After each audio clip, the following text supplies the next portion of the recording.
সম্মানিত হাজিরিন, আল্লাহ তাআলার মহান আল গ্রন্থ আল কোরআন থেকে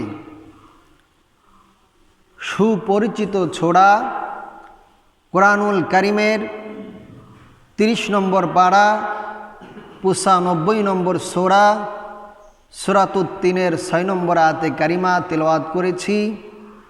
রাসূল পাক সাল্লাল্লাহু আলাইহি ওয়াসাল্লামের অসংখ্য অগণিত পবিত্র জবানের হাদিস মুবারক থেকে ছোট্ট একটি হাদিস পাঠ করেছি। আল্লাহ তাআলা যদি তৌফিক দান করেন এবং আপনারা যদি আমার জন্য দোয়া করেন, এই আয়াতে কারিমা এবং হাদিসের উপরে কয়েকটি কথা বলবো। আল্লাহ রাব্বুল আলামিন সেই তৌফিক আমাকে দান করুন। সকলে বলে আমিন। আরও জোরে বলে আমিন। সম্মানিত হাজিরিন,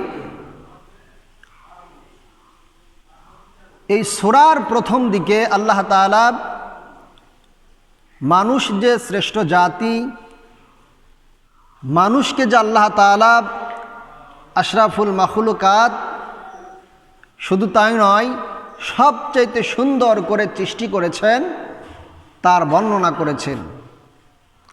আল্লাহ রাব্বুল আলামিন এই আয়াতে কারিমার ভিতরে বলেছেন, ইন্নাল্লাযীনা আমানু ওয়া আমিলুস সলিহাত। আল্লাহ বলেছেন নিশ্চয় যারা ঈমানদার, ঈমান এনেছে, ঈমান আনার পরে ঈমানের সাথে সাথে ঈমানের পাশাপাশি যে ব্যক্তি আমল করেছে, কোন আমল? ওয়া আমিলুস সলিহাত, আমলে সলেহ, নেক আমল। কোন আমল? নেক আমল।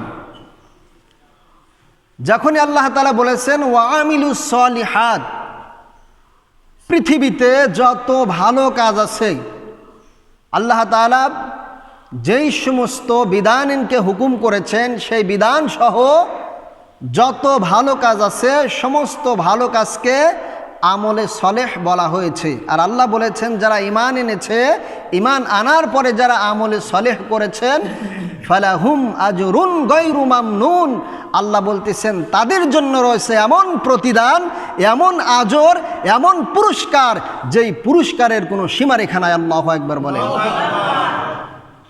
পৃথিবীর প্রত্যেকটা বস্তু, পৃথিবীর প্রত্যেকটা জিনিস, সব কিছুর শুরু আছে, শেষও আছে, ঠিক কিনা?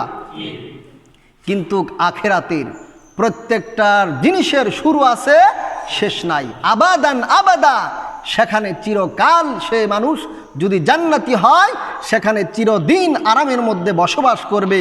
খালিদিনা ফিহা আবাদা, কোনো জিনিস তাকে সেখান থেকে বের করতে পারবে না, এমন কি সেখান থেকে সে কোনো দিন বের হতেও পারবে না, চাই সে জান্নাতি হোক চাই সে জাহান্নামী হোক। এই জন্য আল্লাহ বললেন যে নিশ্চয় যারা ঈমান এনেছে, ঈমান আনার পরে যারা আমলে সলেহ করেছে, আমি আল্লাহ রাব্বুল আলামিন তাদের জন্য এমন প্রতিদান, এমন আজর, এমন নিয়ামত রেখে দিয়েছি, ফালাহুম আজরুন গায়রু মামনুন, যেই নিয়ামতের কোনো সীমারেখাই নাই। সুবহানাল্লাহ বিহামদিহি। সম্মানিত হাজিরিন, এই জন্য আমরা যতটুকু জানি, যতটুকু ইলম শিখেছি, যতটুকু ইলম অর্জন করেছি, যতটুকু জেনেছি, ওইটার উপরেই যদি আমল করতে পারি, আল্লাহ রাব্বুল আলামিন আমাদের মাফ করতে পারে কি পারে না?